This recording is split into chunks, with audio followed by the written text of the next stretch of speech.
Hello everyone, स्वागत है आप सबका आपके अपने यूट्यूब चैनल आर के मुनीम केमिस्ट्री क्लासेस पर।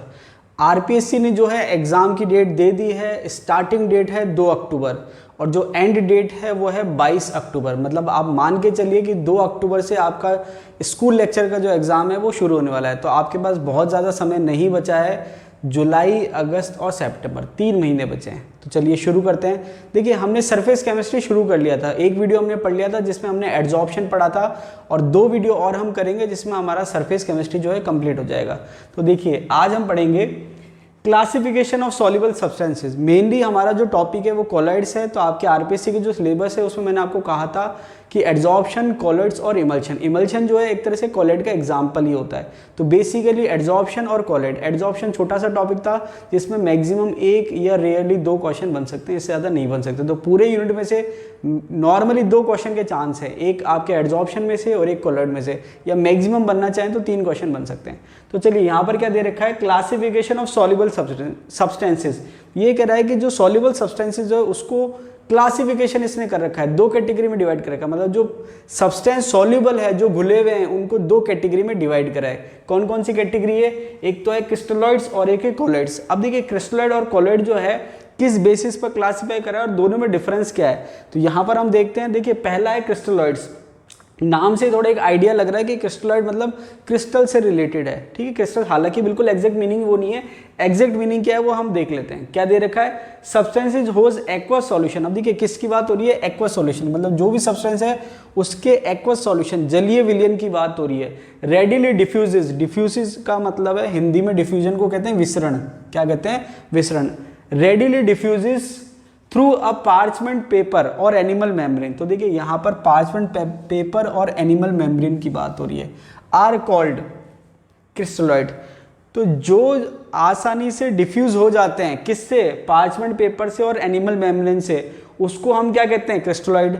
और जो आसानी से डिफ्यूज नहीं होते उसको हम क्या कहते हैं? कॉलॉइड। समझ में आ रही बात? तो जो क्लासिफिकेशन है वो क्या है कि जो एनिमल मेम्ब्रेन या पार्चमेंट पेपर से डिफ्यूज हो सकता है या नहीं हो सकता। जो हो सकता है वो क्रिस्टलॉइड और जो नहीं हो सकता वो कॉलॉइड। दूसरी बात ये है कि एक्वस सॉल्यूशन की बात हो रही है। किसकी बात हो रही है?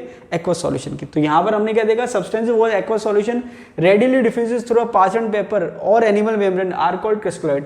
तो क्रिस्टलॉइड वो हैं जो पार्चमेंट पेपर और एनिमल मेम्ब्रेन से आसानी से डिफ्यूज हो जाते हैं। एग्जाम्पल दे रखा है एसिड, बेस, यूरिया, शुगर। ये ध्यान रखना, ये तो एसिड बेस तो कॉमन है, यूरिया और शुगर।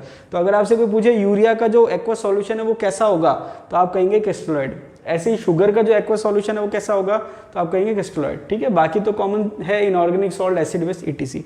अब कॉलॉइड्स की अगर हम बात करें, डिफ्यूज वेरी स्लोली, या तो बहुत स्लोली पास करें, और डू नॉट डिफ्यूज, या तो बिल्कुल डिफ्यूज ना हो या बहुत स्लोली डिफ्यूज हो एट ऑल। किसके? पार्चमेंट पेपर और एनिमल मेम्ब्रेन। तो कहने का मतलब सेम लैंग्वेज है। Substance was aqueous solution, diffuse very slowly और do not diffuse at all through a parchment paper और एनिमल मेम्ब्रेन। इसको हम क्या कहते हैं? कॉलॉइड्स कहते हैं। क्या कहते हैं? कॉलॉइड। एग्जाम्पल दे रखा है स्टार्च, एल्ब्यूमिन, जिलेटिन, गम, ईटीसी। तो आपको ध्यान रखना है कि क्रिस्टलॉइड के एग्जाम्पल क्या हैं और कॉलॉइड्स के एग्जाम्पल क्या हैं। तो ये क्लासिफिकेशन था। और देखिए, कोई भी हम क्लासिफिकेशन पढ़ते हैं उसका एक बेस होता है कि भाई आपने किस आधार पर क्लासिफिकेशन किया है, किस आधार पर वर्गीकरण किया है, मतलब बेस क्या है क्लासिफिकेशन का। तो यहाँ पर जो क्लासिफिकेशन था उसका बेस था कि वो पार्चमेंट पेपर या एनिमल मेम्ब्रेन से डिफ्यूज आसानी से हो सकता है या नहीं हो सकता। हो सकता है तो क्रिस्टलॉइड, नहीं हो सकता है तो कॉलॉइड। ठीक है, धीरे धीरे हो सकता है या बिल्कुल नहीं हो सकता तो कॉलॉइड। अब यहाँ पर स्टार लगा के एक पॉइंट दे रखा है NaCl। अब अगर आपसे कोई पूछे NaCl एक्वस सॉल्यूशन में क्या है, तो आप कहेंगे क्रिस्टलॉइड। लेकिन अगर आपसे कोई पूछे NaCl बेंजीन में क्या है, तो आंसर होगा कॉलॉइड। समझ में आ रही बात? NaCl इन बेंजीन किसकी तरह बिहेव करता है? कॉलॉइड। आरपीएससी ने पूछ रखा है। ठीक है, आरपीएससी ने पूछ रखा है कि NaCl जो है बेंजीन में किसकी तरह बिहेव करता है? कॉलॉइड में। तो ये आपको ध्यान रखना है। इसमें से बहुत ज़्यादा क्वेश्चन बनने का कोई चांस नहीं है, लेकिन फिर भी आपको टर्मिनोलॉजी क्लियर होनी चाहिए। तो ये एक क्वेश्चन पूछा जा सकता है। बाकी ऊपर वाले में से कोई चांस नहीं है क्वेश्चन पूछने का, कोई क्वेश्चन बनता नहीं है। आगे दे रखा है particle size in colloidal solution. ये आपके इंपॉर्टेंट पॉइंट है और आरपीएससी ने इस पे क्वेश्चन पूछ रखा है। ठीक है, अब जैसे हमने क्लासिफिकेशन पढ़ा सॉल्यूशन का, ऐसे एक क्लासिफिकेशन और होता है। क्लासिफिकेशन किस बेस पे होता है? पार्टिकल साइज पे। भाई ये तो था डिफ्यूजन के आधार पर। दूसरा जो क्लासिफिकेशन है वो है पार्टिकल साइज। पार्टिकल साइज की अगर हम बात करें तो 3 कैटेगरी में हम डिवाइड कर सकते हैं। एक तो होता है ट्रू सॉल्यूशन, एक होता है कोलोइडल सॉल्यूशन और एक होता है सस्पेंशन। ठीक है, तो बहुत ज़्यादा डिटेल में नहीं जाएंगे। तो यहाँ पर क्या है कि पार्टिकल का जो साइज है सॉल्यूशन के अंदर, उसके बेस पर जो है सॉल्यूशन को 3 कैटेगरी में डिवाइड किया जा सकता है, ट्रू सॉल्यूशन, कोलोइडल सॉल्यूशन और सस्पेंशन। अब क्योंकि यहाँ पर हम कोलोइडल सॉल्यूशन पढ़ रहे हैं तो बेसिकली हमारा फोकस किस पे, कोलोइडल सॉल्यूशन पे। तो देखिए कोलोइडल सॉल्यूशन की अगर हम बात करें, particle size in colloidal solution. अब देखिए यहाँ पर साइज जो है हम 2 तरीके से बता सकते हैं, या तो रेडियस के फॉर्म में बता सकते हैं जिसको हम हिंदी में त्रिज्या कहते हैं, या डायामीटर के फॉर्म में बता सकते हैं जिसको हम हिंदी में व्यास कहते हैं। तो यहाँ पर डायामीटर के फॉर्म में डेटा दे रखा है, जो एनसीईआरटी है उसमें जो डेटा है वो डायामीटर के फॉर्म में है। जैसे आप कुछ ग्रेजुएशन की बुक्स पढ़ेंगे उसमें रेडियस के फॉर्म में डेटा है, तो देखिए डायामीटर के फॉर्म में डेटा और रेडियस के फॉर्म में डेटा में क्या है, थोड़ा वेरिएशन आ सकता है। कैसे आ सकता है कि जैसे मान लीजिए मैंने कहा ये मार्कर है, मान लीजिए सर्कल है ये, ठीक है, तो इसका डायमीटर मान लीजिए 5 सेंटीमीटर है, तो इसकी रेडियस कितनी हो जाएगी 2.5 सेंटीमीटर। तो कहने का मतलब है जो डायमीटर होता है वो रेडियस का दुगना होता है। तो बुक में आपको हो सकता है कि भाई डायमीटर की जो रेंज है, रेडियस की रेंज उसकी क्या हो जाएगी, डबल हो जाएगी। कोई प्रॉब्लम नहीं है, हम ये वाला फॉलो करेंगे क्योंकि आरपीएससी अगर पूछेगी तो यही वाला डेटा पूछेगी और एग्जाम में पूछ रखा है। ठीक है, तो देखिए यहाँ पर क्या दे रखा है, particle size in colloidal solution, bracket में दे रखा है डायमीटर के फॉर्म में, जो रेंज दे रखी है अलग अलग यूनिट में पूछ सकता है चेंज कर करके। तो जैसे मैंने यहाँ सारी यूनिट कवर कर दी है, 1 नैनोमीटर से 100 नैनोमीटर। तो आपको ध्यान क्या रखना है कि जो कोलोइडल साइज है वो कितना है, 1 नैनोमीटर से 100 नैनोमीटर। और आपको मैंने बता रखा है कि 1 नैनोमीटर का मतलब क्या होता है, 1 नैनोमीटर का मतलब होता है 10⁻⁹ मीटर। ये आपको ध्यान रखना है, समझ में आ रही बात। तो 1 नैनोमीटर से 100 नैनोमीटर और 1 नैनोमीटर का मतलब होता है 10⁻⁹ मीटर। दूसरी यूनिट है एंगस्ट्रॉन्ग में, आपको पता है 1 एंगस्ट्रॉन्ग मतलब 10⁻⁻10 मीटर। 1 एंगस्ट्रॉन्ग का मतलब क्या होता है 10⁻⁻10 मीटर, 10⁻⁻10 मीटर। समझ में आ रही बात। तो यहाँ पर आप नैनोमीटर में कहेंगे तो 1 से 100 और एंगस्ट्रॉन्ग में कहेंगे तो 10 से 1000। ये आपको ध्यान रखना है, यूनिट आपको सारी ध्यान रखनी है। अगर वो मीटर में पूछ ले तो देखिए मीटर जो है 10⁻⁹ से लेके 10⁻⁶। -9 जो घात है वो छोटी है और माइनस जो 6 घात है वो बड़ी है। तो कहने का मतलब ये है कि ये रेंज जो है छोटी है, ये रेंज क्या है, बड़ी है। कई बार हमको लगता है 9 तो बड़ा है तो बाद में लिखा होना चाहिए, उससे कोई फर्क नहीं पड़ा। तो यहाँ पर 10⁻⁹ मीटर से लेके 10⁻⁶ मीटर। तो ये आपके तीनों यूनिट में दे दिया। एक मिली माइक्रोन करके भी आप स्पेक्ट्रोस्कोपी में देखते हैं, यूनिट लिखी रहती है, ऐसे लिखा रहता है। तो मिली माइक्रोन का मतलब भी यही है 10⁻⁹ मीटर। 1 मिली माइक्रोन भी क्या होता है 10⁻⁹ मीटर होता है। कैसे, मिली का मतलब 10⁻³ और माइक्रोन का मतलब 10⁻⁶, दोनों को मिला दे तो 10⁻⁹ मीटर। तो अगर मिली माइक्रोन यूनिट आ जाए बाई चांस तो आपको कंफ्यूज होने की जरूरत नहीं है, बात एक ही है। तो अब अगर हम बात करें तीनों कैटेगरी की, तो कोलोइडल सॉल्यूशन की आपको रेंज पता चल गई। कोलोइडल सॉल्यूशन की रेंज क्या पता चल गई, 1 नैनोमीटर से 100 नैनोमीटर। तो जो पार्टिकल साइज इस रेंज से छोटा होगा वो ट्रू सॉल्यूशन में आ जाएगा, और जो पार्टिकल साइज इस रेंज से बड़ा होगा वो सस्पेंशन में चल जाएगा। ठीक है, हालांकि कोई आपसे नहीं पूछेगा ट्रू सॉल्यूशन और सस्पेंशन का पार्टिकल साइज, लेकिन आपको कोलोइडल का ध्यान रखना है। कोलोइडल का पार्टिकल साइज क्या है, 1 से 100 नैनोमीटर।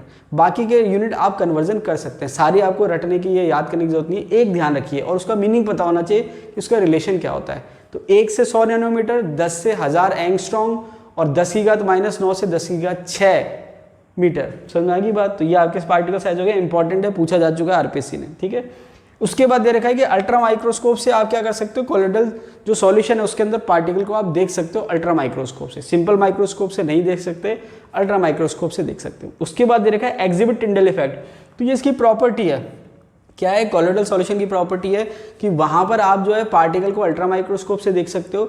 दूसरा जो कोलोइडल सॉल्यूशन है वो टिंडल इफेक्ट शो करता है। अब जैसे मान लीजिए आरपीएससी ने क्वेश्चन पूछ रखा है कि कौन सी प्रॉपर्टी जो है इमल्शन की है और कौन सी नहीं है, तो कौन सा स्टेटमेंट सही है कौन सा स्टेटमेंट नहीं है, इस टाइप से क्वेश्चन पूछा था। तो वहां पर आपने जब एक चीज पढ़ ली कि भाई कोलोइडल पार्टिकल जो है वो कोलोइडल सॉल्यूशन जो है टिंडल इफेक्ट शो करता है, तो अब कोलोइडल सॉल्यूशन की अलग अलग कैटेगरी है। जैसे मान लीजिए सॉल है, जेल है, इमल्शन है। तो वहां पर आप एक मान के चलिए कि जब आपके कोलोइडल सॉल्यूशन जो है ये प्रॉपर्टी शो कर रहा है, तो उसका जो क्लासिफिकेशन में आपने पढ़े हैं वो भी वो शो करेगा, क्योंकि वो भी एक तरह से क्या है, कोलोइडल सॉल्यूशन ही है। तो कहने का मतलब है जो प्रॉपर्टी कोलोइडल सॉल्यूशन की होगी वही प्रॉपर्टी इमल्शन की भी होगी, क्योंकि इमल्शन क्या है, कोलोइडल पार्टिकल ही है।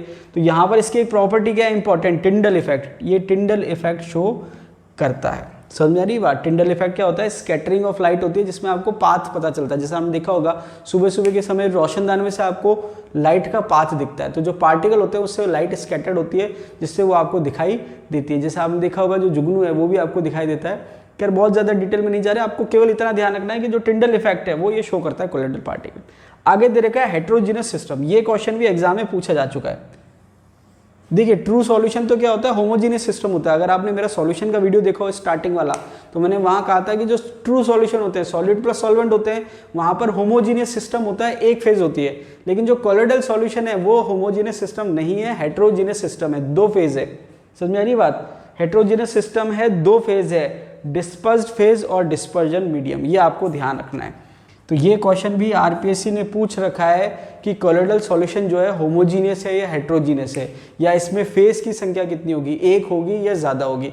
तो आपको पता है कि जो heterogeneous system colloidal particle colloidal solution क्या है, हेट्रोजीनियस सिस्टम है। हेट्रोजीनियस सिस्टम में कितनी होती है, एक से ज़्यादा फेज होती है। तो यहाँ दो फेज दे रखी है, डिस्पर्स्ड फेज और डिस्पर्जन मीडियम। अब देखिए सबसे ज़्यादा अगर चांसेस है क्वेश्चन बनने के, तो एड्जॉर्प्शन में सबसे ज़्यादा चांस किस में थे, फिजिकल और केमिकल का जो एड्जॉर्प्शन का जो डिफरेंस था उसमें या कंपैरिजन में था। और दूसरा सबसे ज़्यादा जो क्वेश्चन बनने का चांस है वो इसमें है, जो अभी हम पढ़ेंगे। देखिए क्या दे रखा है heading, types of colloidal system.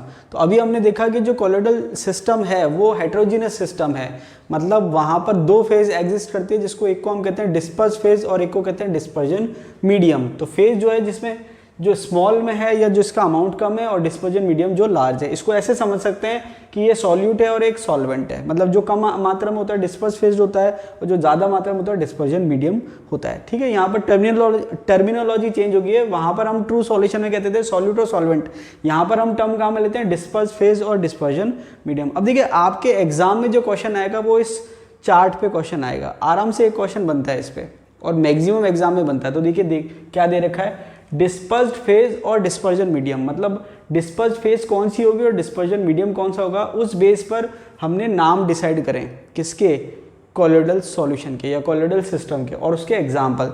तो यहाँ पर वो कुछ भी क्वेश्चन पूछ लेता है। अब एक चीज़ ये है कि जब गैस और गैस मिलती है तो वो हमेशा ट्रू सॉल्यूशन बनाती है। तो गैस और गैस मिलके कोलोइडल सॉल्यूशन या कोलोइडल सिस्टम नहीं बना सकते। तो यहाँ पर टोटल 8 हैं, सॉल्यूशन के केस में टोटल 9 होते हैं, यहाँ पर टोटल 8 है। अब एक एक करके देखते हैं। देखिए सॉलिड इन गैस, इसको हम कैसे कहते हैं, सॉलिड इन गैस, क्योंकि ये सॉलिड है और मीडियम क्या है, गैस। तो इसको लैंग्वेज में कैसे कहते हैं, सॉलिड इन गैस।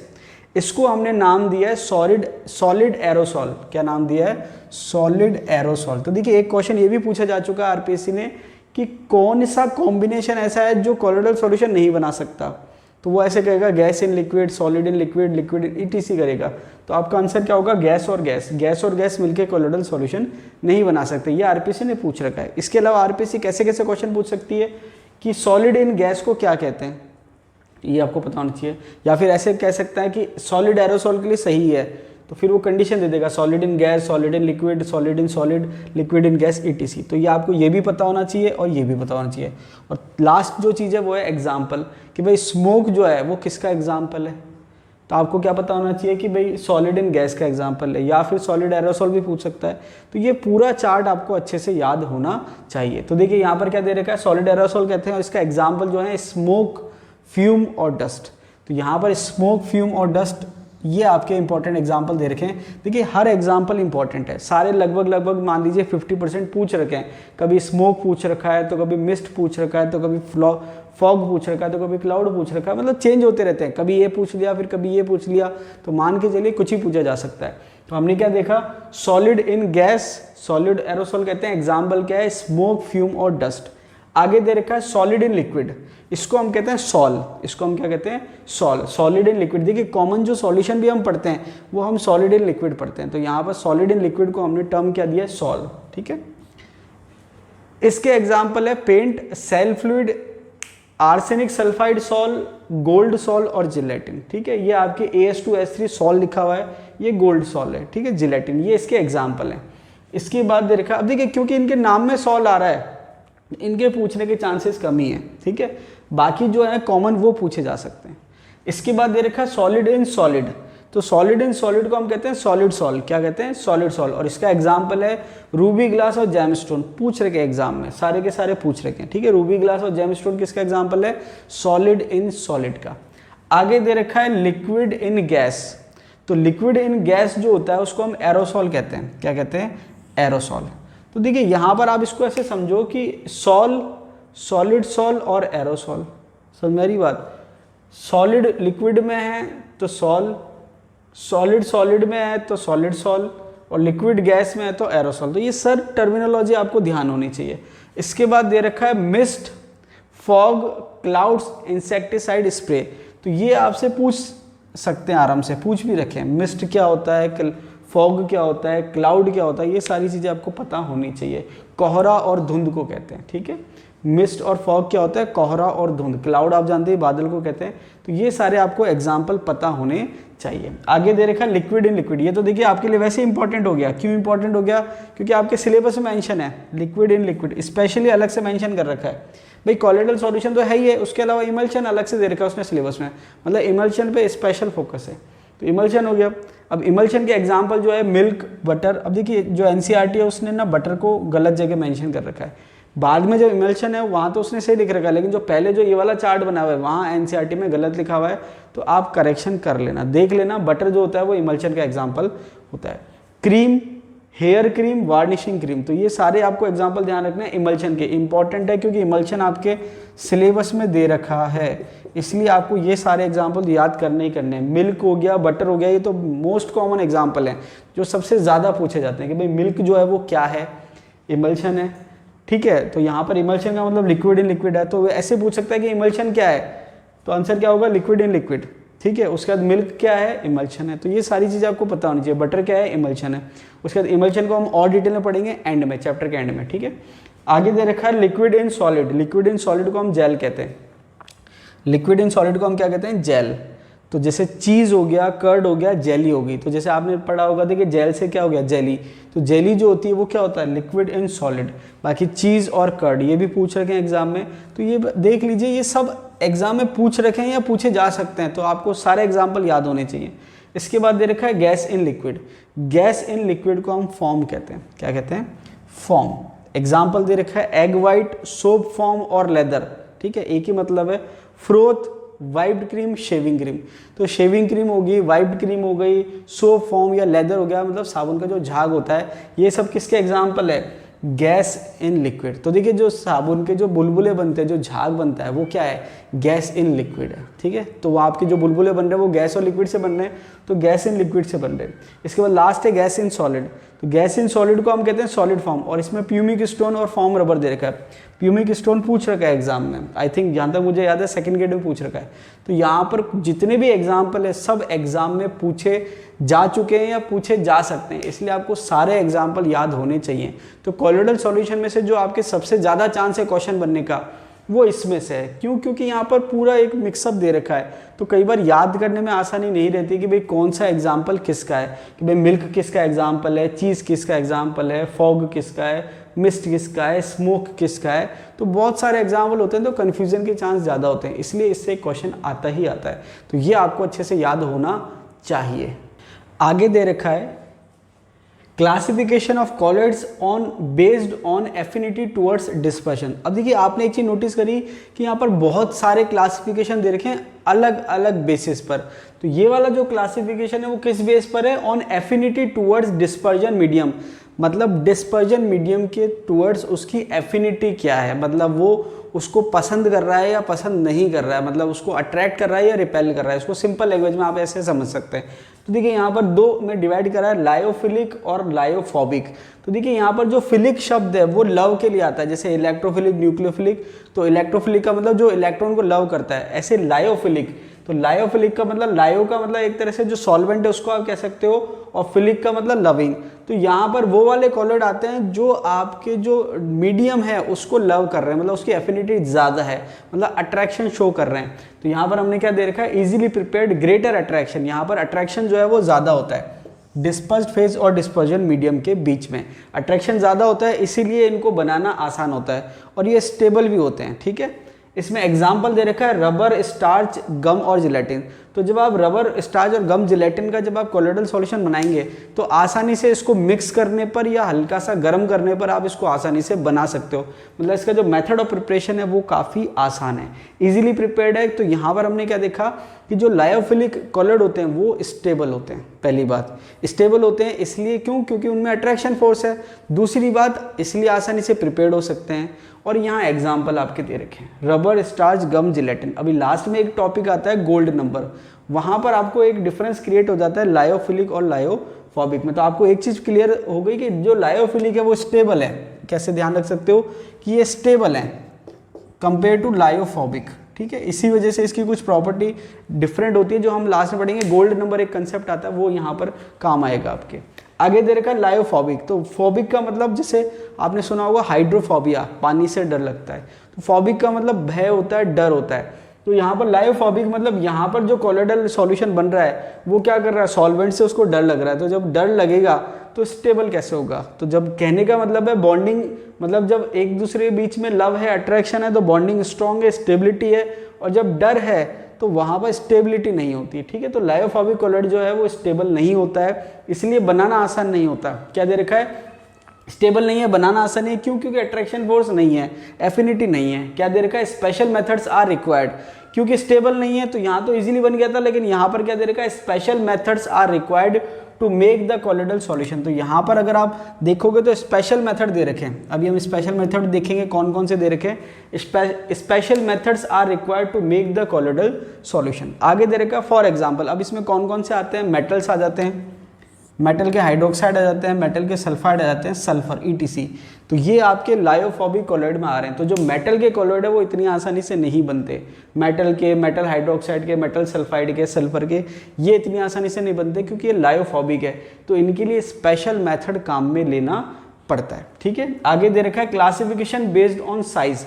तो देखिए अलग अलग बेस पर क्लासिफिकेशन हो रहा है। तो यहाँ पर देखिए साइज के बेस पर मैंने आपको बताया था, एक तो हो गया ट्रू सॉल्यूशन, एक हो गया कोलोइड और एक हो गया सस्पेंशन। अब जो कोलोइडल पार्टिकल है उसमें भी साइज के बेस पे कैसे क्लासिफाई कर रखा है वो दे रखा है। तो देखिए यहाँ पर पहला जो क्लासिफिकेशन है वो है मल्टी मॉलिक्यूलर कोलोइड। नाम से ही समझ में आ रहा है मल्टी मॉलिक्यूलर। मल्टी मॉलिक्यूलर मतलब बहुत सारे मॉलिक्यूल से मिलके कोलोइड बन रहा है। इसका मतलब क्या हुआ कि एक जो पार्टिकल है उसका खुद का साइज कोलोइडल रेंज में नहीं आ रहा। कोलोइडल रेंज का मतलब कोलोइडल पार्टिकल की जो रेंज है अभी हमने पढ़ी थी क्या होती है, 1 से 100 नैनोमीटर। तो अगर पार्टिकल का साइज, जो एक्चुअल पार्टिकल है उसका साइज छोटा है लेकिन वो मिल के इकट्ठा होके खूब सारे, फिर क्या कर रहा है, कोलोइडल रेंज में आ रहा है पार्टिकल साइज की, तो हम उसको किस में डाल रहे हैं, मल्टी मॉलिक्यूलर कोलोइड में। क्या दे रखा है, एग्रीगेशन। एग्रीगेशन का मतलब इकट्ठा होना, ठीक है। एग्रीगेशन ऑफ एटम्स और स्मॉल मॉलिक्यूल्स। तो एटम का इकट्ठा होना या मॉलिक्यूल का इकट्ठा होना with molecular size less than 1 milli micron. तो देखिए हमने जो मैंने बताया था ये भी एक यूनिट होती है। मिली माइक्रोन का मतलब नैनोमीटर ही होता है एक तरह से, क्योंकि ये भी 10 की घात -9 है, नैनोमीटर भी 10 की घात -9 है। तो अगर पार्टिकल का साइज 1 नैनोमीटर से कम है, क्योंकि 1 या उससे ज़्यादा पे तो वो कोलोइडल रेंज में आ जाएगा, तो अगर 1 से कम है तो कोलोइडल रेंज से साइज कम है। तो अगर पार्टिकल का साइज 1 नैनोमीटर से कम है या 1 मिली माइक्रोन से कम है, उसमें एटम्स हो सकते हैं या मॉलिक्यूल्स हो सकते हैं, लेकिन वो क्या कर रहे हैं, एग्रीगेट हो रहे हैं, और एग्रीगेट होके बड़ा पार्टिकल बना रहे हैं जिसकी रेंज क्या है, कोलोइडल रेंज में आती है। उसको हम क्या कहते हैं, मल्टी मॉलिक्यूलर कोलोइड। समझ में आई बात। एग्रीगेशन ऑफ एटम्स और small molecules with molecular size. तो ये इकट्ठा होते हैं जिसका मॉलिक्यूलर साइज, जो एक्चुअल पार्टिकल है या एटम है या मॉलिक्यूल, उसका साइज तो 1 मिली माइक्रोन से कम है, लेकिन जब वो एग्रीगेट हो गए तब उसका जो रेंज है वो आपके 1 नैनोमीटर से लेके 100 नैनोमीटर के बीच में आ जाती है। एग्जाम्पल दे रखा है gold sulphur molecules, gold atoms और सल्फर मॉलिक्यूल, ये इसके एग्जाम्पल है मल्टी मॉलिक्यूलर के। तो यहाँ पर आप देखेंगे कि जो गोल्ड एटम है वो एक बहुत छोटा सा एटम होता है, उसका साइज इतना बड़ा नहीं होता। या सल्फर का जो मॉलिक्यूल है वो इतना बड़ा नहीं होता। सल्फर मॉलिक्यूल मैंने आपको बता रखा है, सल्फर मॉलिक्यूल जो होता है S8 होता है। इसकी एटॉमिसिटी पूछ लेते हैं कई बार, और मैंने आपको बताया था ये कौन से टाइप का सॉलिड होता है, ठीक है। आगे दे रखा है मैक्रोमोलिकुलर कोलोइड। अब नाम से पता चल रहा है मैक्रोमोलिक्यूल, जैसे मैंने आपको बताया था कि डायमंड जो है वहाँ पर भी एक तरह से हम उसको मैक्रोमोलिक्यूल कहते हैं। तो मैक्रोमोलिक्यूल का मतलब बहुत बड़ा मॉलिक्यूल। तो यहाँ पर मैक्रोमोलिक्यूल का मतलब ऐसे मॉलिक्यूल जिनका खुद के मॉलिक्यूल का साइज ही जो है कोलोइडल रेंज में आ रहा है, यहाँ तो कोलोइडल रेंज में नहीं था, लेकिन वो इकट्ठे होकर कोलोइडल रेंज में आ गए। लेकिन यहाँ पर मॉलिक्यूल ही इतना बड़ा है कि वो पहले से क्या है, कोलोइडल रेंज में आ जाए। तो क्या दे रखा है, particle size equal to colloidal dimension, for example gelatin, starch, protein. तो ये देखिए बहुत बड़े बायोमोलिक्यूल्स में आप कह सकते हो, पॉलीमर कह सकते हो इनको। तो इनका जो एक्चुअल मॉलिक्यूल होते हैं, ये बहुत बड़े मॉलिक्यूल होते हैं, इनका जो डायमेंशन है वो कोलोइडल रेंज में आ जाता है। इसलिए हम इनको क्या कहते हैं, मैक्रोमोलिकुलर कोलोइड कहते हैं। Particle size equal to colloidal dimension, तो यहाँ कहने का मतलब है पार्टिकल का जो साइज है पहले से ही क्या है, कोलोइडल डायमेंशन का है। एग्जाम्पल क्या है, जिलेटिन, स्टार्च, प्रोटीन्स। ठीक है, तीसरा दे रखा है एसोसिएटेड कोलोइड मिसेल। अब देखिए यहाँ पर देखा जाए तो पहले वाले में और तीसरे वाले में बहुत ज़्यादा फर्क नहीं है, मतलब सिमिलैरिटी है, फर्क तो है लेकिन सिमिलैरिटी भी है। क्या सिमिलैरिटी है, यहाँ पर है एसोसिएटेड कोलोइड, यहाँ पर है मल्टी मॉलिक्यूलर कोलोइड। तो देखिए मल्टी मॉलिक्यूलर कोलोइड मतलब बहुत सारे मॉलिक्यूल या एटम थे, वो मिलके क्या बना लिया, बड़ा साइज बना लिया, जो कि कोलोइडल रेंज में आ गए। यहाँ पर भी लगभग वैसे ही, एसोसिएटेड का मतलब जुड़ना होता है, लेकिन फर्क समझना है कि यहाँ पर एटम और मॉलिक्यूल थे जो कि न्यूट्रल थे, और यहाँ पर इलेक्ट्रोलाइट्स होते हैं जो कि आयनिक होते हैं। ठीक है, एसोसिएटेड कोलोइड्स मिसेल्स क्या दे रखा है, यहाँ पर इलेक्ट्रोलाइट एसोसिएट हो रहे हैं, जबकि यहाँ पर एटम और मॉलिक्यूल थे। ये बेसिक डिफरेंस है इसमें। Electrolyte associated at a particular concentration, यहाँ पर ऐसी कोई कंडीशन नहीं थी, लेकिन यहाँ पर क्या है, पर्टिकुलर कंसंट्रेशन है, जिसके बाद ही, मतलब कम कंसंट्रेशन में एग्रीगेट नहीं होंगे, ज़्यादा कंसंट्रेशन होती है एक पर्टिकुलर कंसंट्रेशन, उसके बाद वो एग्रीगेट होते हैं, और एग्रीगेट होकर क्या बनाते हैं, कोलोइड बनाते हैं, जिसको हम स्पेशल नाम देते हैं, क्या देते हैं, मिसेल। क्या नाम देते हैं, मिसेल। तो आपसे पूछ ले भाई मिसेल कौन से टाइप का कोलोइड है, तो आंसर क्या आएगा, एसोसिएटेड कोलोइड। समझ में आ रही बात। तो एसोसिएटेड कोलोइड को ही मिसेल कहते हैं। तो मिसेल की कंडीशन क्या है कि एक तो इलेक्ट्रोलाइट होता है और वो एग्रीगेट होकर कोलोइड बना रहे हैं। कब बना रहे हैं, एक पर्टिकुलर कंसंट्रेशन से ज़्यादा पर, और वो पर्टिकुलर कंसंट्रेशन क्या होती है, यहाँ पर लिखा हुआ है CMC। तो यहाँ कंडीशन है, मिसेल फॉर्मेशन की कंडीशन है कि एक टेम्परेचर से ज़्यादा टेम्परेचर होना चाहिए और कंसंट्रेशन एक पर्टिकुलर कंसंट्रेशन से ज़्यादा होनी चाहिए। तो वह पर्टिकुलर कंसंट्रेशन जिससे ज़्यादा कंसंट्रेशन होनी चाहिए उसको हम कहते हैं CMC। फुल फॉर्म है इसकी, क्रिटिकल मिसेल कंसंट्रेशन। और वह पर्टिकुलर टेम्परेचर जिससे ज़्यादा टेम्परेचर होना चाहिए मिसेल फॉर्म करने के लिए, उसको कहते हैं क्राफ्ट टेम्परेचर। समझ में आई बात। तो क्राफ्ट टेम्परेचर क्या हो गया, मिनिमम टेम्परेचर जिससे कम पे आप नहीं बना सकते मिसेल, उससे ज़्यादा टेम्परेचर पे आप मिसेल फॉर्मेशन कर सकते हो। और CMC क्या है, क्रिटिकल मिसेल कंसंट्रेशन, जिससे ज़्यादा पर आप क्या कर सकते हो, मिसेल फॉर्मेशन कर सकते हो, उससे कम पर नहीं कर सकते। समझ में आएगी बात। तो ये हो गया क्राफ्ट टेम्परेचर और CMC। इसका एग्जाम्पल जो है वो है surface active agents. Surface active agents का मतलब जो सरफेस को एक्टिव करते हैं, मतलब सरफेस टेंशन को कम करते हैं। अब जैसे मान लीजिए कपड़े हम धोते हैं, तो एक तो सिंपल पानी से धोएं और एक हम साबुन या डिटर्जेंट से धोएं, तो ज़्यादा बेहतर किससे धुलते हैं, साबुन या डिटर्जेंट से। तो उसको हम क्या कहते हैं, सरफेस एक्टिव एजेंट्स कहते हैं। तो यहाँ पर जो सोप्स और डिटर्जेंट्स हैं वो आपके मिसेल के एग्जाम्पल के अंदर आते हैं। दोनों चीज़ें, मतलब सोप और डिटर्जेंट को आप सरफेस एक्टिव एजेंट भी कहते हो और आप इसको मिसेल या कोलोइड भी कह सकते हो। ठीक है, एसोसिएटेड कोलोइड भी कह सकते हो। सोप जो होता है वो एक्चुअल में होता क्या है, RCOONA। कॉमन सॉल्ट क्या है, कॉमन फॉर्मूला क्या है, RCOONA। RCONA का मतलब कि जो फैटी एसिड है उनके सोडियम और पोटेशियम के सॉल्ट। फैटी एसिड अपने आप में कुछ नहीं होते हैं, वसीय अम्ल कहते हैं हिंदी में। फैटी एसिड अपने आप में कुछ नहीं होते हैं, कार्बोक्सिलिक एसिड का ही पार्ट है। मतलब कार्बोक्सिलिक एसिड जो होता है वो होता है RCOOH। अगर R जो है, जो कार्बन की चेन है, उसको हम लंबा करते हैं बहुत, तो वो क्या हो जाएगी, रहेगा तो कार्बोक्सिलिक एसिड, लेकिन वो अगर चेन लंबी हो गई तो उसको हम क्या कहते हैं, फैटी एसिड कहते हैं। क्यों, क्योंकि जब हम फैट का जब हाइड्रोलाइसिस करते हैं तो ग्लिसरॉल और आपको एसिड मिलते हैं, तो जो एसिड मिलते हैं वो आपके फैटी एसिड होते हैं। समझ में आ रही बात। तो कहने का मतलब फैट जो है एक तरह से एस्टर है, और एस्टर में हम एसिड और एल्कोहल काम में ले रहे हैं। एल्कोहल कौन सा है, ग्लिसरॉल, और एसिड कौन सा है, फैटी एसिड। तो फैटी एसिड अपने आप में कार्बोक्सिलिक एसिड है जिसमें कार्बन की चेन लंबी है। आगे डिटेल में पढ़ेंगे जब आएगा आपके बायोमोलिक्यूल्स में या जहाँ पर भी आएगा।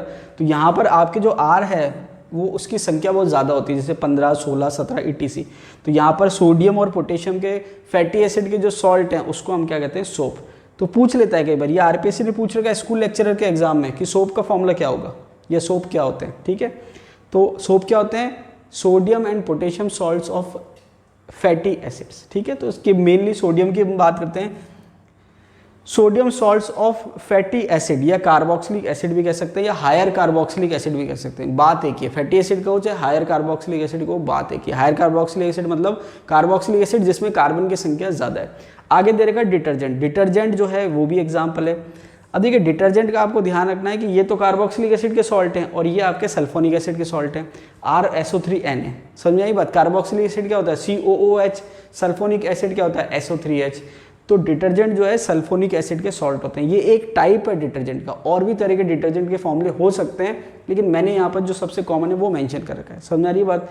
एल्किल बेंजीन सल्फोनेट, इसको आप क्या कह सकते हो, एल्किल बेंजीन सल्फोनेट। समझ आ रही बात, एल्किल बेंजीन सल्फोनेट। अब देखिए यहाँ पर इसमें खास बात क्या है कि RSO3Na, तो यहाँ पर R जो है सिंपल R नहीं है, एल्किल बेंजीन है। क्या है, एल्किल बेंजीन सल्फोनेट, मतलब एल्किल ग्रुप भी है और बेंजीन ग्रुप भी है, उसके ऊपर लगा हुआ है SO3Na। तो ये आपके डिटर्जेंट का। तो देखिए यहाँ पर सोप और डिटर्जेंट के फॉर्मूले एग्जाम में आ चुके हैं। सोप का तो RPSC ने स्कूल लेक्चर में पूछ रखा है, डिटर्जेंट का भी दूसरे एग्जाम में आ रखा है। डिटर्जेंट के और भी फॉर्मूले पूछ रखे हैं एग्जाम में, तो सबसे कॉमन वाला मैंने मेंशन कर दिया है।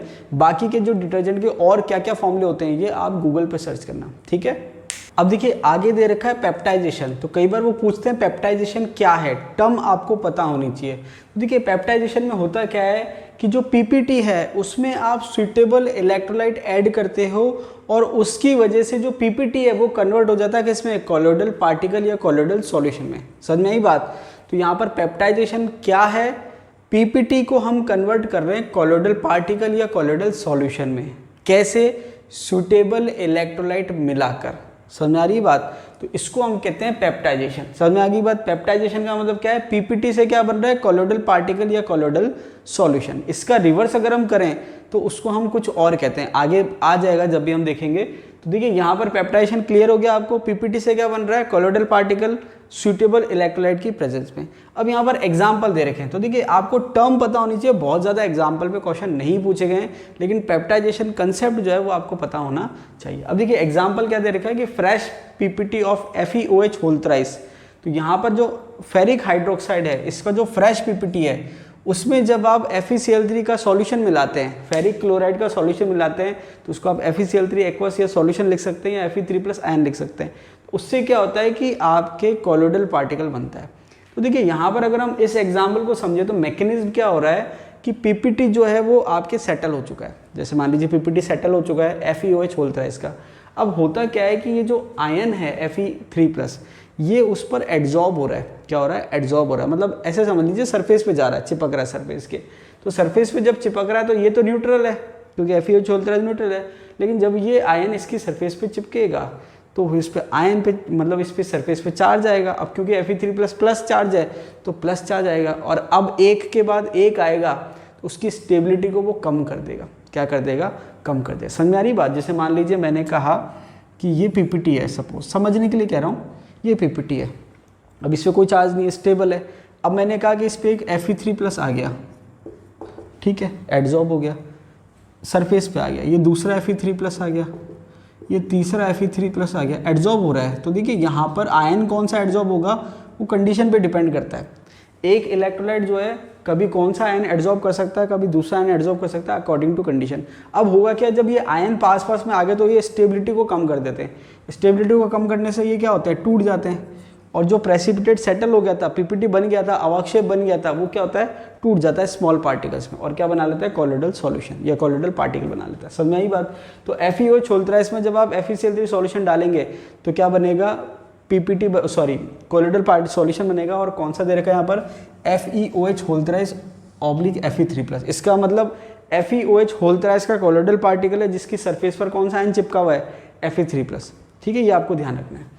आगे दे रखा है और एग्जांपल, AgCl में जब आप AgNO3 और KCl मिलाएंगे, और करके दे रखा है, या तो AgCl में AgNO3 मिलाओ या AgCl में KCl मिलाओ, तो आपके कॉलोइडल सॉल्यूशन बनेगा। अलग अलग से अलग अलग कंडीशन बनेगी कि भाई आपके कॉलोइडल सॉल्यूशन कौन सा बन रहा है और उस पर आयन कौन सा एड्जॉर्ब हो रहा है। अब देखिए यहाँ पर FeOH होल थ्राइस है पीपीटी, तो कॉलोइडल तो यही बनेगा, लेकिन इस पर कौन सा आयन एड्जॉर्ब होगा वो डिपेंड करता है कंडीशन में। अब जैसे यहाँ पर AgCl दे रखा है, तो AgCl का कॉलोइडल सॉल्यूशन बनेगा, लेकिन उसकी सरफेस पे कौन सा आयन आएगा, Ag भी आ सकता है और Cl भी आ सकता है। अब जैसे यहाँ पर FeOH होल थ्राइस है, तो यहाँ पर जो इस पे सेम आयन है, सेम आयन का मतलब या तो आयरन या OH-, तो दोनों में से कैटायन या एनायन में से कोई सा भी एड्जॉर्ब हो सकता है अकॉर्डिंग टू कंडीशन। ऐसे यहाँ पर AgCl है, तो AgCl में Ag+ भी एड्जॉर्ब हो सकता है और Cl- भी एड्जॉर्ब हो सकता है। अलग अलग कंडीशन के हिसाब से अलग अलग है। अब जैसे AgNO3 मिलाएंगे तो Ag जो कॉमन आयन हो गया, KCl मिलाएंगे तो Cl कॉमन आयन हो गया, इसके अकॉर्डिंग डिपेंड करता है। आगे और दे रखा है आपके, वहाँ देख लेंगे, समझ रही बात। इसके और एग्जांपल दे रखे हैं, SnO2 PPT है, उसमें आप डाइल्यूट HCl मिलाएंगे तो कोलोइडल सॉल्यूशन बन जाएगा। इसके अलावा when a PPT of copper sulphide और barium sulphate is continuously washed with water, तो भी ये क्या करेगा, कोलोइडल सॉल्यूशन बनाएगा। तो ये भी बहुत पुराने टाइम पे, जब बहुत पुराने एग्जाम होते थे, वहाँ पर बेरियम सल्फेट का पूछ रखा है। हालांकि अब तो लेटेस्ट एग्जाम में नहीं पूछा, बहुत पहले की बात है, तब पूछा था कि बेरियम सल्फेट को कंटिन्यूसली वॉश करेंगे तो क्या बनाता है, प्रेसिपिटेट से क्या बना रहा है, कोलोइडल सॉल्यूशन बना रहा है। तो आपको टर्म क्लियर हो गई कि जो आपके पेप्टाइजेशन है उसमें हो क्या रहा है, PPT से कोलोइडल सॉल्यूशन बन रहा है। अब देखिए आगे दे रखा है प्यूरिफिकेशन ऑफ कोलोइडल सॉल्यूशन, मतलब कोलोइडल सॉल्यूशन को आप कैसे प्यूरिफाई करेंगे, शुद्ध करेंगे। तो यहाँ पर 3 मेथड दे रखे हैं। अब देखिए पहला क्वेश्चन तो ये बनता है कि कौन सा जो है कोलोइडल पार्टिकल या कोलोइडल सॉल्यूशन के प्यूरिफिकेशन का मेथड नहीं है। तो 3 मेथड आपके दे रखे हैं, तो 3 ऑप्शन तो ये होंगे ही होंगे, चौथा कुछ भी ऑप्शन वो डाल सकता है। तो यहाँ पर प्यूरिफिकेशन के कौन कौन से मेथड दे रखे हैं, डायलाइसिस, इलेक्ट्रोलाइसिस और अल्ट्रा फिल्ट्रेशन। डायलाइसिस जो शब्द है वो आपने सुना होगा, जैसे आपने देखा होगा किसी की किडनी फेल हो जाती है या किडनी काम नहीं करती, तो आपने सुना होगा कि डायलाइसिस पे रख रखा है, समझ रही बात। तो डायलाइसिस होता क्या है, separate crystalloid form from a colloidal by diffusion और filtration through a parchment paper और एनिमल मेम्ब्रेन। देखिए जब हमने स्टार्ट करा था, आज का जो वीडियो स्टार्ट करा था, तो वहाँ पर हमने स्टार्टिंग में डेफिनेशन पढ़ी, डिफरेंस पढ़ा था क्रिस्टलॉइड और कोलोइड में। तो हमने कहा था कि क्रिस्टलॉइड कौन से हैं, जो पार्चमेंट पेपर या एनिमल मेम्ब्रेन से क्या आसानी से डिफ्यूज़ हो रहे हैं, और कोलोइड कौन है, जो डिफ्यूज़ नहीं हो रहे। तो ये जो बेसिस है दोनों को डिफरेंशिएट करने का, तो सेपरेट, अब जैसे मान लीजिए एक सॉल्यूशन है जिसमें आपके दोनों हैं, क्रिस्टलॉइड भी है और कोलोइड भी है, आपने क्या करा, पार्चमेंट मेम्ब्रेन ली, तो जो क्रिस्टलॉइड है वो तो पास हो जाएंगे और कोलोइड जो है वो रह जाएंगे, तो दोनों क्या हो गए, सेपरेट हो गए, तो प्यूरिफिकेशन हो गया। तो यहाँ पर जो प्यूरिफिकेशन हम कर रहे हैं वो किस बेस पर कर रहे हैं, separate crystalloid from a colloid by diffusion और filtration through a parchment paper और animal membrane. Simple parchment paper और एनिमल मेम्ब्रेन से हम क्या कर रहे हैं, एक तरह से उसको फिल्टर कर रहे हैं या डिफ्यूज कर रहे हैं, उसको हम क्या कह रहे हैं, डायलाइसिस कह रहे हैं। अब एक क्वेश्चन आता है कि निम्न में से किसको हम डायलाइसिस से प्यूरिफाई नहीं कर सकते। तो एक आंसर होता है उसमें, मैक्सिमम कई बार रिपीट हो चुका है, आंसर होता है यूरिया। तो इसका रीज़न क्या है कि हम, क्वेश्चन क्या है कि किसको हम प्यूरिफाई नहीं कर सकते डायलाइसिस मेथड से, तो उसका ऑप्शन होता है एक यूरिया। अब इसका रीज़न क्या है कि जिसको आपको प्यूरिफाई करना है, तो मेनली हम मतलब हम कोलोइडल सॉल्यूशन की बात कर रहे हैं, तो जिसको प्यूरिफाई करना है वो तो कोलोइडल सॉल्यूशन है और बाकी क्या है, इम्प्योरिटी है। तो कहने का मतलब क्या है कि जो एक्चुअल में कोलोइडल सॉल्यूशन है वो तो पेपर से पास नहीं होगा, वो ऊपर रह जाएगा, और जो इम्प्योरिटी है वो निकल जाएगी। अब अगर हम बात करते हैं यूरिया सॉल्यूशन की, तो यूरिया जो है वो खुद एक क्रिस्टलॉइड है। अगर एक्वा सॉल्यूशन बात करें तो यूरिया कोलोइड की तरह बिहेव नहीं कर रहा है, तो यूरिया क्या क्रिस्टलॉइड है, तो वो क्या हो जाएगा, पास हो जाएगा, उसको आप इस मेथड से प्योरीफाई नहीं कर सकते। तो ध्यान रखना, इंपॉर्टेंट एग्जाम्पल है यूरिया, इसके लिए पूछते हैं एग्जाम में, यूरिया को आप इस मेथड से प्योरीफाई नहीं कर सकते, डायलिसिस। समझ आ रही बात, ये एग्जाम में पूछा गया क्वेश्चन है। आगे दे रखा है इलेक्ट्रोलाइसिस। अब देखिए एक चीज़ आप ध्यान रखना कि जो भी मैं यहाँ पर पढ़ा रहा हूँ वो आपके एग्जाम के पॉइंट ऑफ व्यू से इंपॉर्टेंट है, बहुत ज़्यादा डिटेल में नहीं ले रहा, लेकिन जो जो काम के पॉइंट है, जो एग्जाम में क्वेश्चन आते हैं उससे रिलेटेड थ्योरी मैं आपको पढ़ा रहा हूँ। तो अगर आप मेरी वीडियो ढंग से भी देखेंगे तो भी ये मान के चलिए कि अगर आपने केवल वीडियो भी देख लिए, बहुत ज़्यादा नहीं, नोट्स भी नहीं लिए, कुछ भी नहीं लिया, केवल वीडियो ढंग से देख लिए, तो भी आप 100 क्वेश्चन आसानी से पार कर जाओगे, ये मैं गारंटी के साथ कह रहा हूँ। लेकिन कब, जब आप सारे वीडियो अच्छे से देखोगे तब, ठीक है। आगे क्या दे रखा है, इलेक्ट्रोलाइसिस। इलेक्ट्रोलाइसिस में क्या दे रखा है, अब देखिए नाम से पता चल रहा है इलेक्ट्रोलाइसिस, तो इलेक्ट्रोलाइसिस का मतलब हम 2 इलेक्ट्रोड लगाएंगे। तो इसमें क्या दे रखा है कि पार्चमेंट मेम्ब्रेन बैग की बात हो रखी है। किसकी बात हो रही है, पार्चमेंट मेम्ब्रेन बैग की। तो जैसे मान लीजिए कि ये पार्चमेंट मेम्ब्रेन बैग है, अब इसमें आपने क्या भर दिया, सॉल्यूशन भर दिया। अब सॉल्यूशन में क्या है, कोलोइडल पार्टिकल, कोलोइडल सॉल्यूशन भी है और साथ में इम्प्योरिटी है। कौन सी, आयनिक इम्प्योरिटी, ये इंपॉर्टेंट चीज़ है। इसमें इम्प्योरिटी का नेचर क्या होना चाहिए, आयनिक होना चाहिए। अब आपके क्या, बैग के अंदर आयनिक इम्प्योरिटी भी है और कोलोइडल पार्टिकल भी है। अब आपने लगा दिया इलेक्ट्रोड, तो कोलोइडल पार्टिकल तो कोई फर्क पड़ेगा नहीं क्योंकि उसका साइज भी बड़ा है, तो वो बाहर जा नहीं सकते। लेकिन जो आयनिक है वो तो क्या है, क्रिस्टलॉइड है, तो वो आपके क्या है, बाहर जा सकते हैं। तो वो जो आयनिक पार्टिकल है, अब देखिए यहाँ पर तो बहुत स्लो प्रोसेस था, डिफ्यूजन फिल्ट्रेशन यहाँ क्या था, स्लो था, लेकिन यहाँ पर क्योंकि आपने इलेक्ट्रिक फील्ड लगा दी तो इलेक्ट्रिक फील्ड लगाने से प्रोसेस क्या हो गया, थोड़ा सा फास्ट हो गया। अब जो भी इलेक्ट्रोड है वो अपोजिट आयन को क्या करेगा, अट्रैक्ट करेगा। पॉजिटिव इलेक्ट्रोड है तो नेगेटिव इंप्योरिटी को अट्रैक्ट करेगा, और नेगेटिव इलेक्ट्रोड है तो पॉजिटिव इंप्योरिटी को अट्रैक्ट करेगा। तो यहाँ पर क्या है कि आप इलेक्ट्रोड की सहायता से, पोटेंशियल डिफरेंस की सहायता से इसको फास्ट कर सकते हैं, ठीक है। बाकी कंसेप्ट वही है, पार्चमेंट मेम्ब्रेन बैग है, बस इंप्योरिटी क्या होनी चाहिए, आयनिक होनी चाहिए। समझ में आ रही बात। नेक्स्ट दे रखा अल्ट्रा फिल्ट्रेशन। तो देखिए अल्ट्रा फिल्ट्रेशन एक तरह से फिल्ट्रेशन का ही पार्ट है, ये भी क्या था, फिल्ट्रेशन था, जिसको हमने डायलिसिस कहा। अल्ट्रा फिल्ट्रेशन में आपने क्या करा, सिंपल फिल्ट्रेशन में तो जो पोर का साइज होता है फिल्टर पेपर के वो बड़ा होता है। अल्ट्रा फिल्ट्रेशन में आपने क्या करा, पोर के साइज को और कम कर दिया।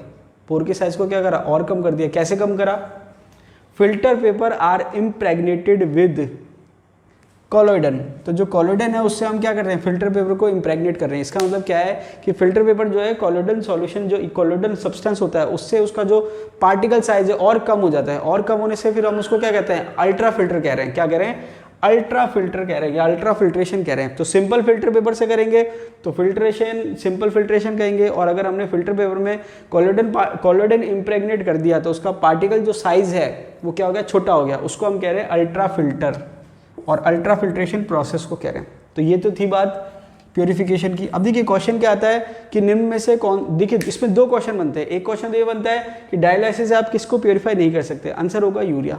दूसरा क्वेश्चन बनता है कि कौन सा मेथड जो है प्योरिफिकेशन का मेथड नहीं है। तो यहाँ पर आपके तीन मेथड हो गए, डायलिसिस, इलेक्ट्रोलाइसिस, अल्ट्राफिल्ट्रेशन। चौथा वो देता है इलेक्ट्रोफोरेसिस या कैटाफोरेसिस। तो इलेक्ट्रोफोरेसिस और कैटाफोरेसिस जो है कोलोइडल पार्टिकल की प्रॉपर्टी है, प्योरिफिकेशन मेथड नहीं है। समझ में आई बात। तो ये तो थे प्योरिफिकेशन मेथड। अब बात आ रही है properties of colloidal solution. Properties of colloidal solution, अब देखिए क्या प्रॉपर्टी दे रखी है, ब्राउनियन मूवमेंट। अब देखिए सुनने में ब्राउनियन मूवमेंट और टिंडल इफेक्ट सोचने में थोड़ा बहुत एक जैसा लगता है, लेकिन डिफरेंस है। ब्राउनियन मूवमेंट क्या है, सिंपल सा कोलोइडल पार्टिकल जो है उनका जिगजैग मूवमेंट। जो कोलोइडल पार्टिकल है वो क्या कर रहे हैं, जिगजैग मूवमेंट कर रहे हैं। क्यों, क्योंकि वो क्या कर रहे हैं, कोलाइड कर रहे हैं किससे, डिस्पर्जन मीडियम से। तो जो कोलोइडल पार्टिकल है वो स्ट्रेट मोशन ना करके जिगजैग मोशन करते हैं, क्योंकि वो जो डिस्पर्जन मीडियम है उसके पार्टिकल से कोलाइड करते रहते हैं। तो यहाँ पर सिंपल सा zigzag, random and zigzag motion of colloidal particles in diffusion dispersion medium. Dispersion medium के अंदर कोलोइडल पार्टिकल का जो जिगजैग मोशन हो रहा है या मूवमेंट हो रहा है, इस तरह से, जगह नहीं है, पूरा राउंड टाइप से आप कह सकते हो, ऐसे ये इधर गया फिर इधर गया, इस टाइप से होता है, तो उसको जिगजैग मोशन कहते हैं। आगे दे रखा है Tyndall effect sorry, Tyndall effect जो है ये भी एक इंपॉर्टेंट प्रॉपर्टी है कोलोइडल पार्टिकल की। अभी हमने देखा था स्टार्टिंग में टिंडल इफेक्ट आया था, तो मैंने आपसे क्या कहा था, टिंडल इफेक्ट कोलोइडल पार्टिकल की प्रॉपर्टी है। और अगर इमल्शन के लिए पूछा जाए तो इमल्शन की भी प्रॉपर्टी होगी, क्योंकि इमल्शन भी क्या है, एक टाइप का कोलोइडल पार्टिकल है या कोलोइडल सॉल्यूशन है। तो टिंडल इफेक्ट में होता क्या है कि जो कोलोइडल पार्टिकल्स हैं वो लाइट को एब्जॉर्ब करते हैं। जो कोलोइडल पार्टिकल है वो क्या कर रहे हैं, लाइट को एब्जॉर्ब कर रहे हैं। लाइट को एब्जॉर्ब कर रहे हैं मतलब लाइट की एनर्जी को एब्जॉर्ब कर रहे हैं, और एनर्जी को एब्जॉर्ब करने के बाद स्कैटर्ड हो जाते हैं। क्या हो जाते हैं, स्कैटर्ड, ठीक है। प्रकीर्णन कहते हैं, प्रकाश का प्रकीर्णन। स्कैटरिंग ऑफ लाइट को हिंदी में कहते हैं प्रकाश का प्रकीर्णन।